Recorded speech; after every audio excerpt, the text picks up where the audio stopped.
With the release of Super Mario All-Stars on the Nintendo Switch, I've gone back and replayed all the old classic 2D Mario games I used to play as a kid.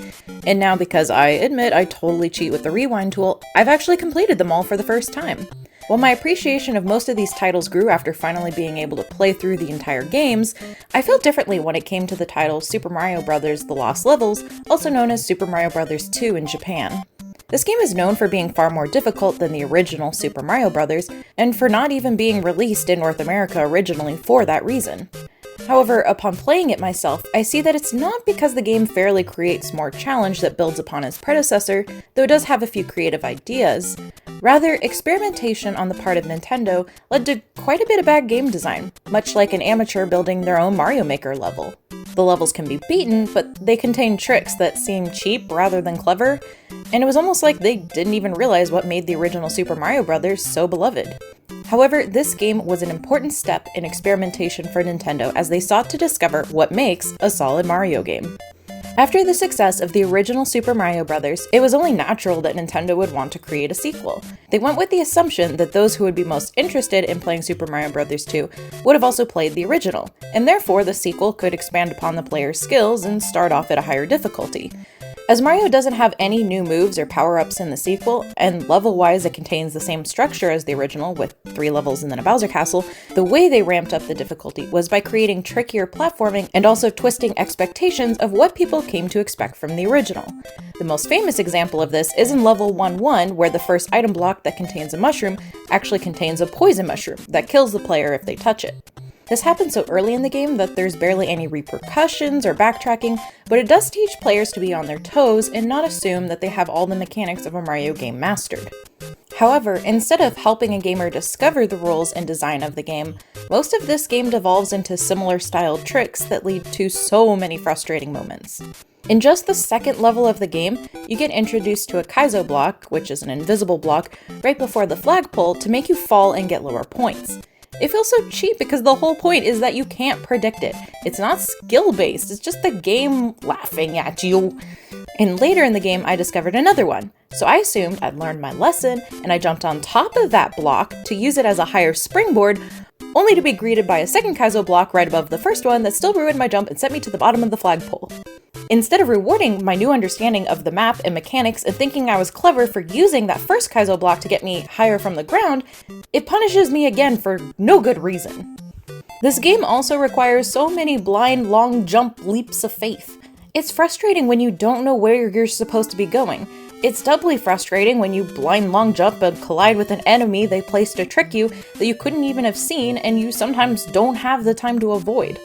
It's simply frustrating when you get to a spot, realize you have to long jump, but as you can't walk backwards in this game, sometimes you can't build up enough momentum to make the jump and your only option is just to kill yourself.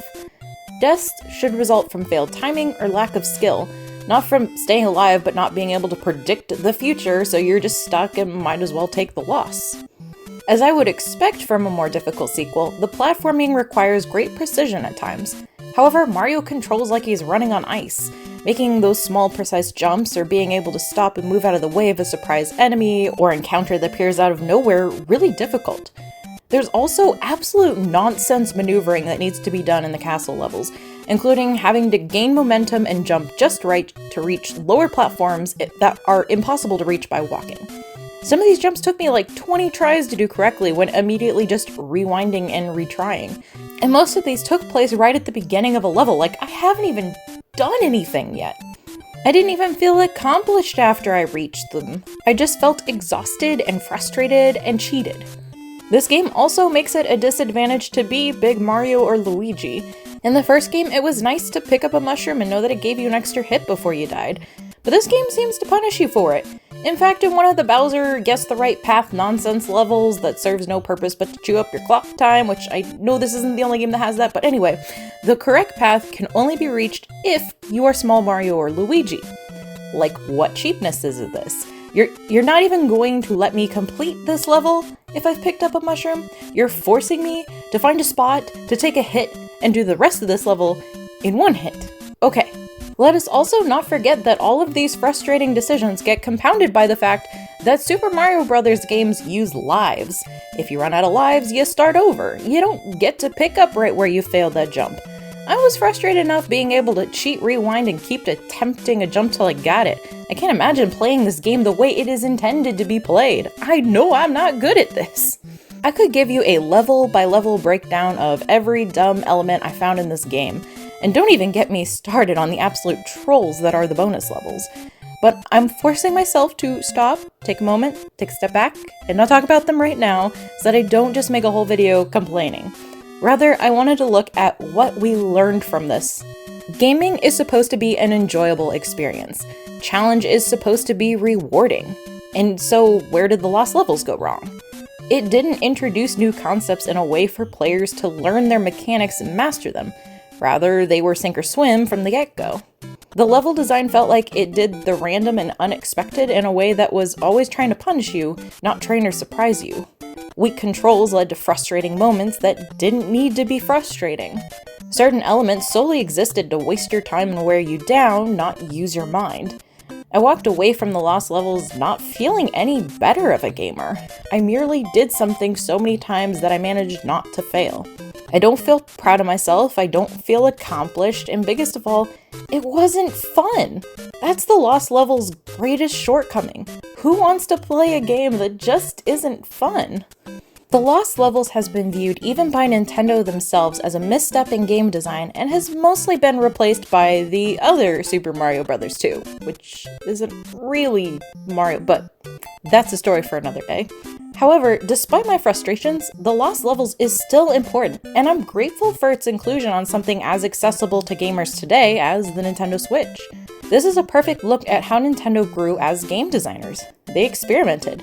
This time, it didn't work out. But you can see what they learned and took from that experience when they went back to the drawing board and when they created Super Mario Bros. 3, one of the greatest video games ever created. Seriously, play The Lost Levels vs. Super Mario Bros. 3 as another sequel to the original. The flow of the levels, the introduction of elements, the fun, everything is night and day in comparison. And when studying the history of gaming, that's okay. That was honestly the best part of forcing myself to play this game twice for this video. It made me appreciate all Nintendo has done, how they've grown and evolved, what they've learned, how they're willing to take risks even when they flop sometimes. I don't know whether or not I can recommend you play The Lost Levels. If you're looking for an enjoyable experience, you probably won't find it here. But if you're looking for a study in game design and game history, playing through The Lost Levels and Super Mario All-Stars for the Switch is certainly the best way to go. Thanks so much for watching. Have you ever played The Lost Levels? What's your favorite 2D Mario game? I also wanted to thank everyone who's ever been a patron of mine over on Patreon. I know I'm not always the most consistent in making videos, but I am so grateful for your friendship and partnership in allowing me to keep making these videos. This has been The Girl with the Controller, and I hope you have a lovely day.